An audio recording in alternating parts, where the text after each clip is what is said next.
La suite de votre grand journal du soir sur Europe 1, Nathalie Lévy. Tout de suite, place à l'interview politique. Avec vous, Aurélie Herbemont, et votre invitée ce soir, Nelly Garnier, directrice de campagne de Rachida Dati, candidate à la mairie de Paris. Bonsoir Nelly Garnier. Bonsoir. Ce matin à 9h, Benjamin Griveaux a renoncé à la candidature à la mairie de Paris après la mise en ligne de vidéos intimes par un artiste russe contestataire réfugié en France. Qu'est-ce que vous vous êtes dit en l'entendant ce matin ?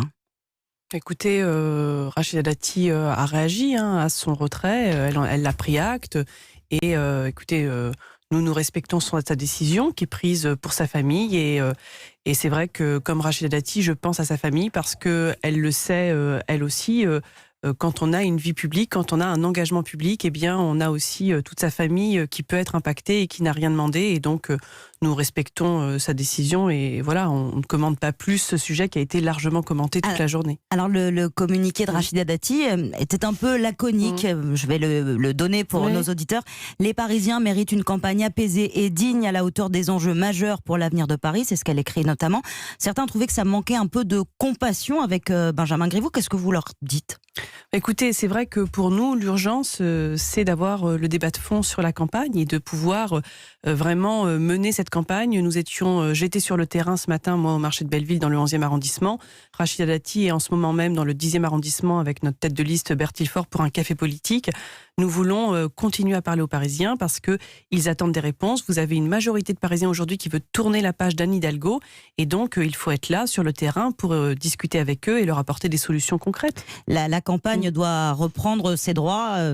Mais j'ai envie de vous dire, elle n'a jamais arrêté. Moi, j'étais ce matin vers 11h sur le marché de Belleville, boulevard Ménilmontant, et de quoi m'ont parlé les Parisiens que j'ai rencontrés. Ils m'ont dit les rues sont sales, ils m'ont dit il y a une hausse de la délinquance, on a des problèmes rue Oberkamp avec les établissements nocturnes. Ils m'ont parlé de Paris. Ils ne vous ont pas parlé de la déflagration dans la campagne ? Moi, les Parisiens que j'ai rencontrés ce matin, ils m'ont parlé de Paris. Ils ont été une majorité à me dire qu'ils étaient déçus de Paris, qu'ils étaient écœurés de l'état de Paris aujourd'hui, qu'ils voulaient qu'on leur propose un autre projet. Et c'est ce que nous faisons avec Rachida Dati. Elle est en ce moment même en train de rencontrer des Parisiens pour leur dire qu'elle est une alternative à Anne Hidalgo. Alors, celui qui a divulgué ces vidéos revendique le côté politique de son acte. Est-ce que ce climat, ce côté tous les coups sont permis, même les pires, vous inquiète pour la vie démocratique ? Écoutez, nous considérons qu'une campagne, elle doit se faire sur le fond, de projet à projet.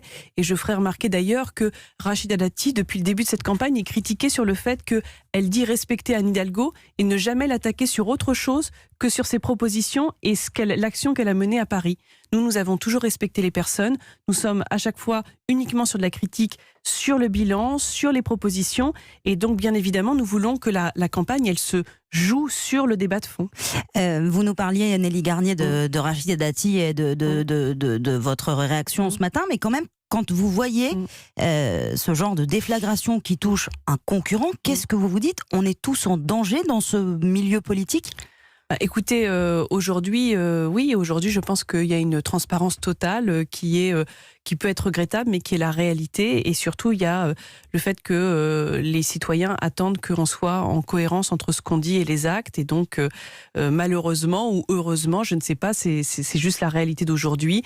Il y a cette transparence totale qui est liée aux nouvelles technologies, à plein de choses, qui amène une extrême vigilance et responsabilité de la part des responsables politiques. Oui. Vous parlez de responsabilité, vous considérez que Benjamin Griveaux a commis une erreur ? Non, moi je n'ai pas de jugement à porter, nous ne portons pas de jugement, il a pris sa décision et nous la respectons. Ça vous inquiète ? On voit que toute la classe politique, depuis ce matin, oscille entre sidération, tristesse, colère de voir qu'on peut en arriver à ces extrémités-là. Vous vous dites, on a un problème aujourd'hui en France ou pas ? Écoutez, je vous le redis, une campagne, elle devrait uniquement se jouer sur des propositions, des visions différentes, des projets et des débats de fond. Donc, effectivement, ce qui devrait acter le cours d'une campagne, ça devrait uniquement être les questions de projet, de propositions. Bon, voilà, il y a eu plusieurs exemples qui montrent que ce n'est pas toujours le cas.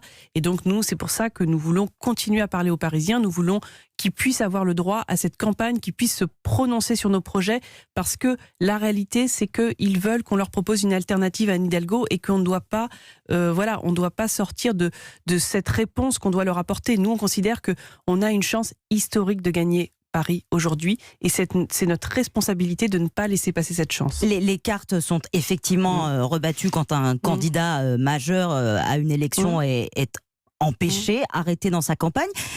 Vous souhaitez aux marcheurs qui n'ont ce soir plus de candidats de trouver quelqu'un rapidement, ou vous vous dites, après tout, c'est peut-être bénéfique pour la campagne de Rachida Dati? Écoutez, nous avons toujours dit, Rachida Dati l'a dit il y a un bon moment, elle n'a qu'un seul adversaire, c'est le bilan d'Anne Hidalgo. Voilà, elle a qu'un seul adversaire, c'est le bilan d'Anne Hidalgo.